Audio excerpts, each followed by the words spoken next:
Oh, we're live. And Look at that. Isn't that welcome. crazy? Welcome to A Podcast Divided. I'm Daniel, and I'm a Cubs fan.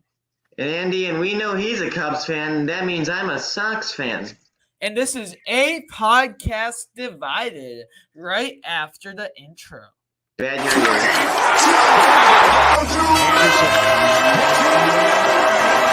Your Daily Cubs White Sox podcast, the best place for all the baseball debate you need.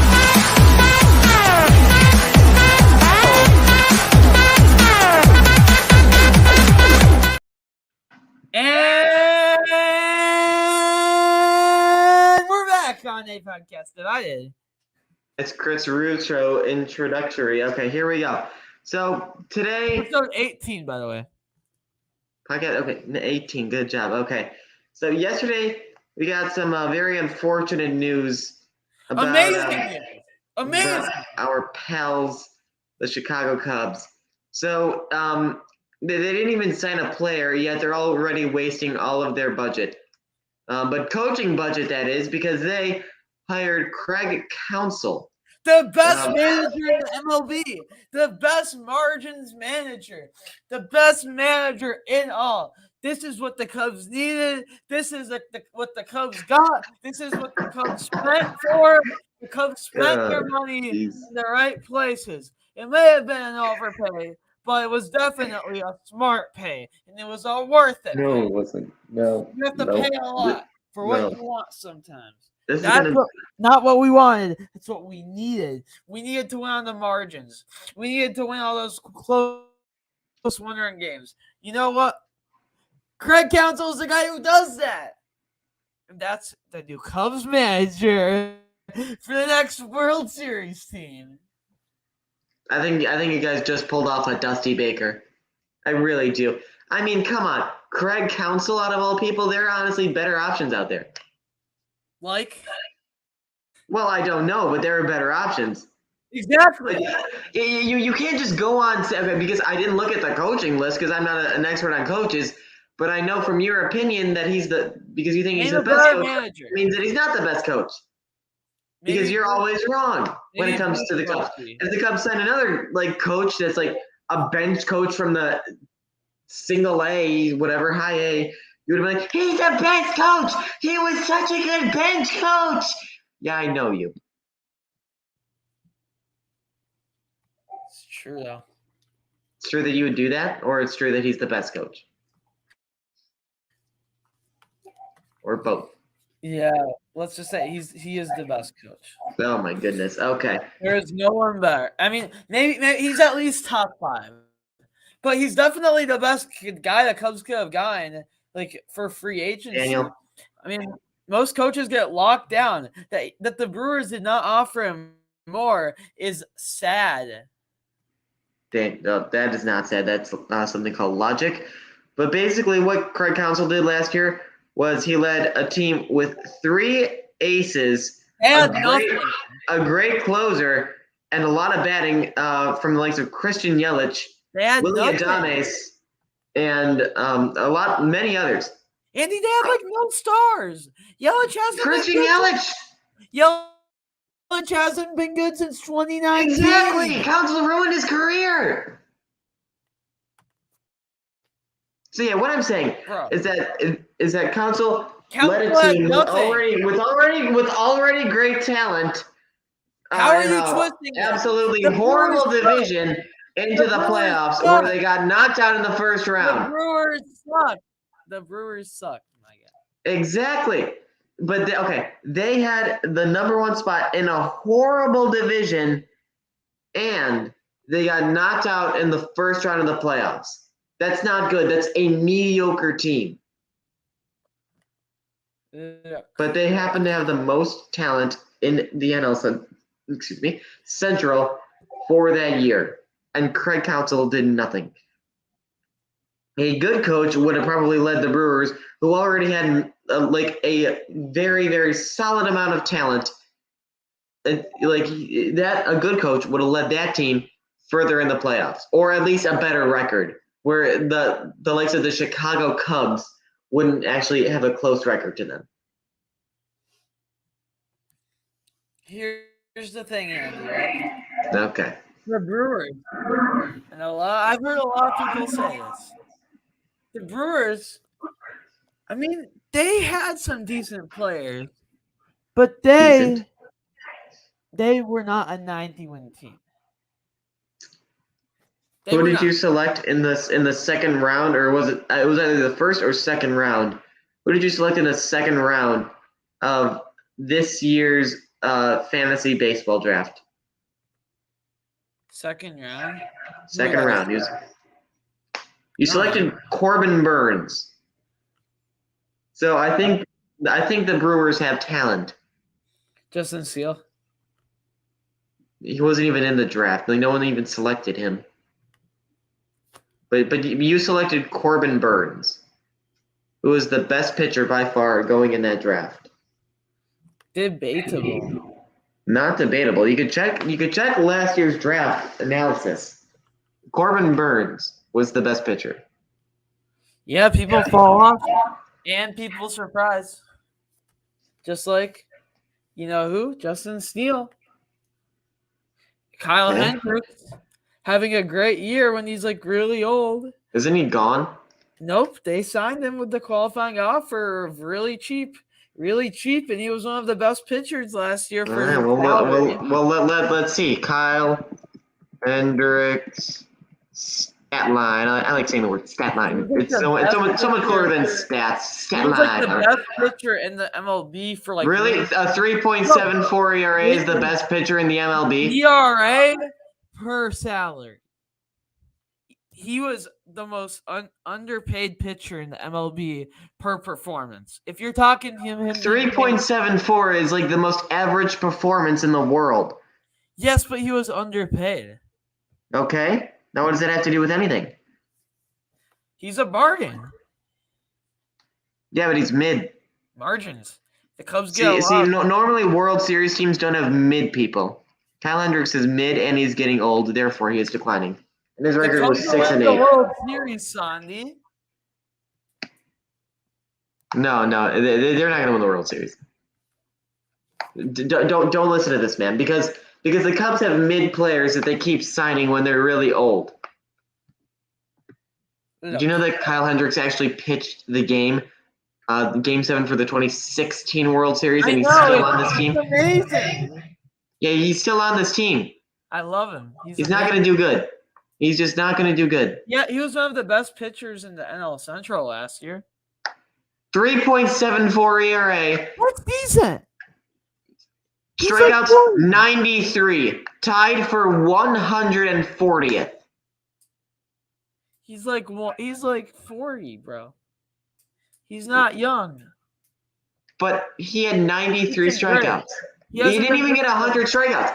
He is tied for 140th in the league. That's below mid. That's bad.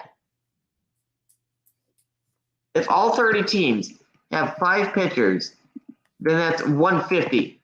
So therefore, Kyle Hendricks is the bottom of the barrel. He is a bottom 10 pitcher. Bottom 10 pitcher? When it comes to strikeouts. I don't know who you talking bottom 10 pitcher. And some teams even use a 4-pitcher rotation. One of the best pitchers, man. No, he's, according to strikeouts, he is bottom 10. He's bottom 10 in strikeouts. Look, here's my thing. This is a pitcher. Okay, who are we talking about? Kyle Hendricks is that pitcher who can be in your. Here's the thing, right? Okay, let me. I don't think you have a point to bring. Kyle Hendricks is that type of guy who can be in your rotation and be a solid piece in your rotation, have success in your rotation, achieve some decent things, and he's better than the average 5th star. He's better than most people's 4th star. He's a mid-of-the-rotation guy. He's not your ace. But do you expect like a 35, 40-year-old to be your ace? No. You expect some decency. And that's why they're not paying him that much. They're paying him for less than what he's doing. He's being a great player for the Cubs. And if he can continue what he did last year, he will be a big help. Let's put it that way. Actually, according to basic math, Kyle Hendricks is actually a bottom. Okay, so he's below 2 out of 3 for the worst 10 pitchers.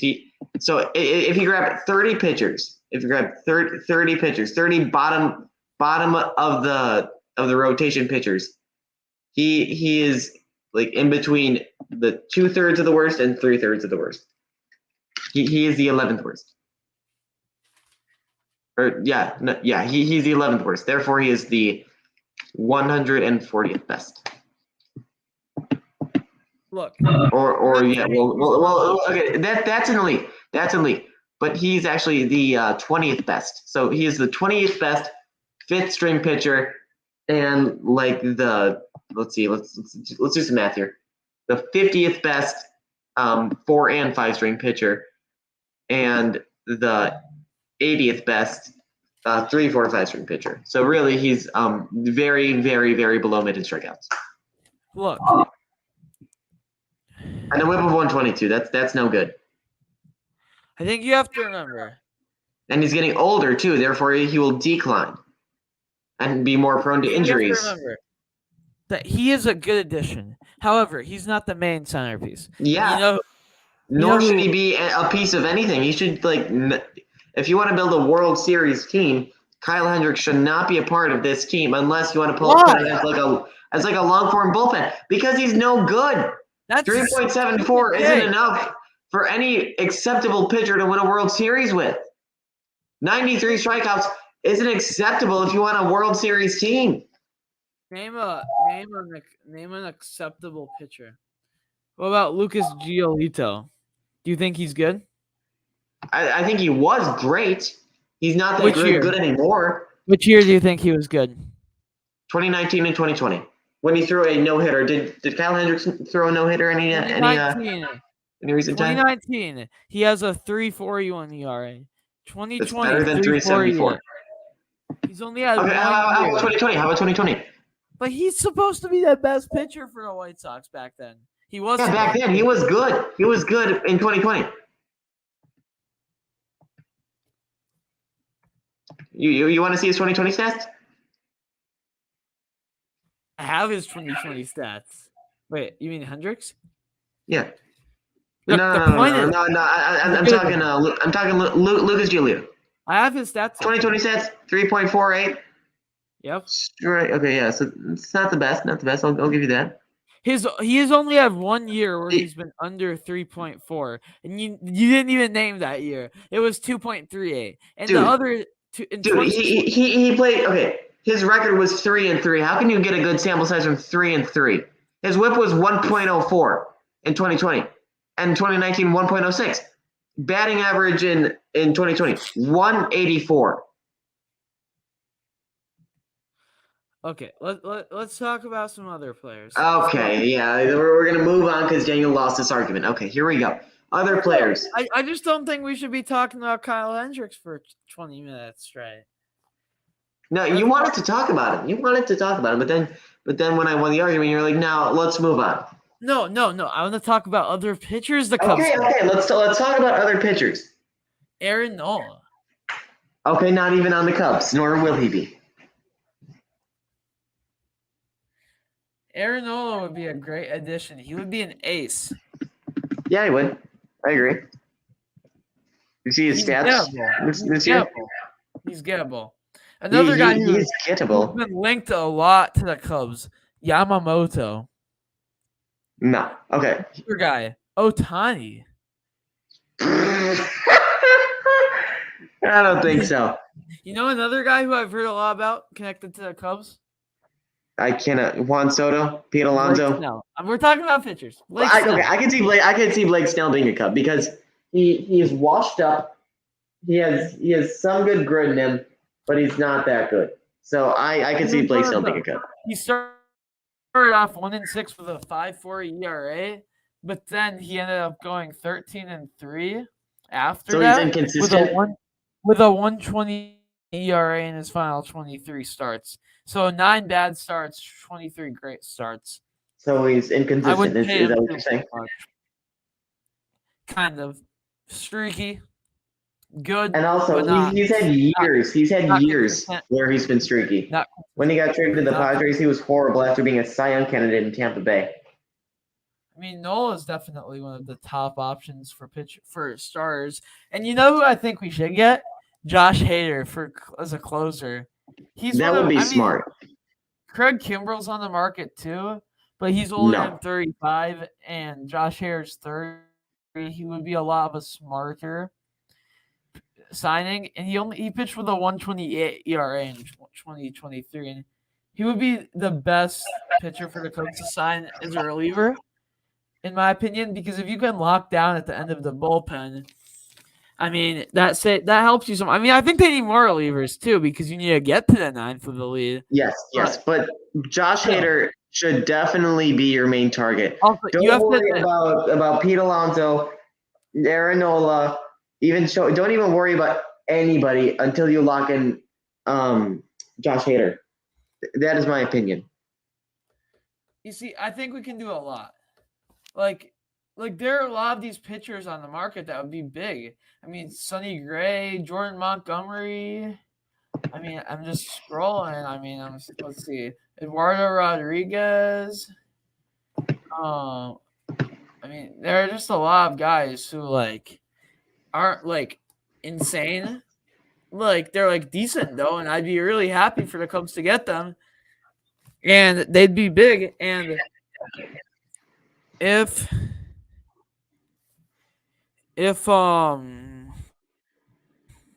let's see, what was I gonna say? If the Cubs can lock down 2 or 3 of those starters that I was just naming, I know that's a lot of money. So let's say 2, because 3 is a little bit too much. 2 stars, 2 relievers, all 4 are pretty good. I mean, that's a lot of money, but that's also game changing. That's game changing. You add in trading for Soto or Alonso. I mean, if you trade for one of those guys, you're not paying them until the 2024 offseason, next offseason. You're not paying them until then. You're just spending this year's money on some pitching. You're trading for them, and they're on the team, and you have to pay them for a bit.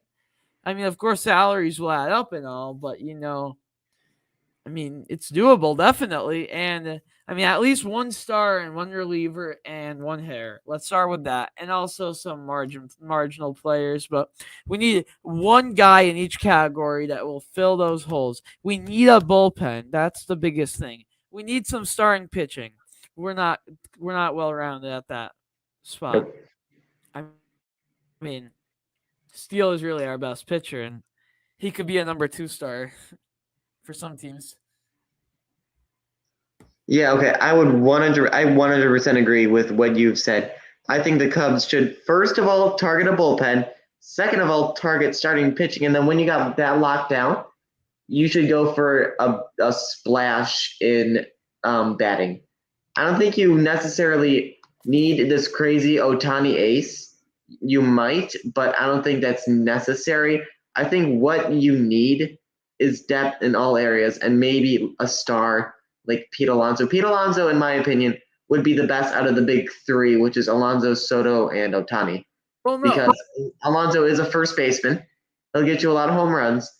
And he's not someone who's going to request trillions of dollars like Ohtani and Soto. Well, here's the thing, right? The thing about Ohtani is that he could be paid $60 million a year. We don't know how big his contract's going to be. And meanwhile, Alonso and Soto have a salary for next year. And Alonso, I believe, was at $20 million, and so 25-ish. Here's the thing, right? Soto's going to cost a lot more, and he doesn't fill the gap that Alonso fills. Ohtani, I mean, you have to understand who you're getting when you're getting Ohtani. If he's healthy, he adds 10 wins to this team. I mean, I'm trying to be realistic, but he's also by far the best player in baseball, and he pitches, he hits, he's two MVPs in 1. If he's healthy, of course. If he can't pitch, I mean, if you have him for 10 years, eventually he's probably going to get old before the end. He's not going to be doing as good. But I mean, the first 5 years will be gems, I think. I mean, this is a great player who would be game changing. However, I will point out that the Cubs could use a star player like Soto or Otani to build around, and someone could be switching to first base from the outfield.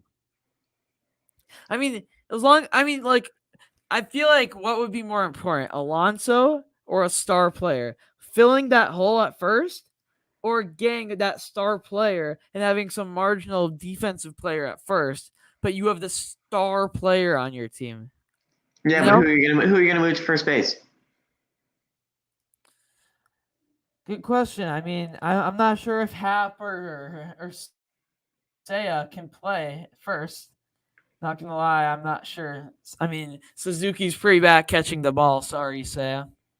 I think he's actually really good at catching the ball. Remember that Atlanta game where I think I'm remembering it wrong. I think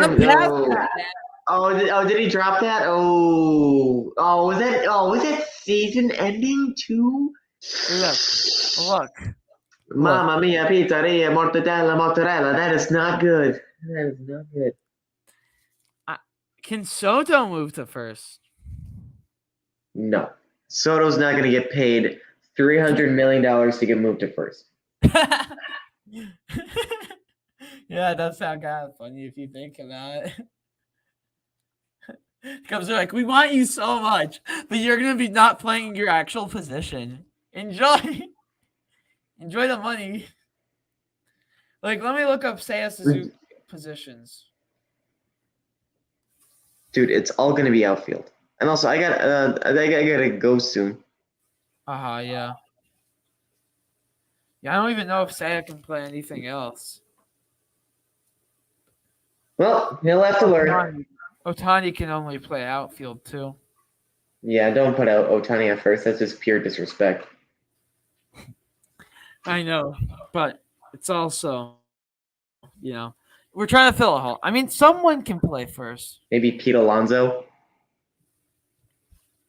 Like a first baseman who's like good.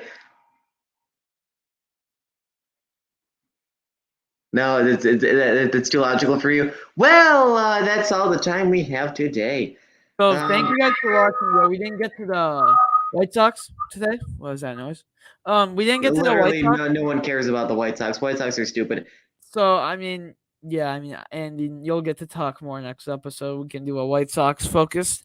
What can the White Sox do to rebuild if you're interested or something like that? No one's interested. Something like that. I don't know.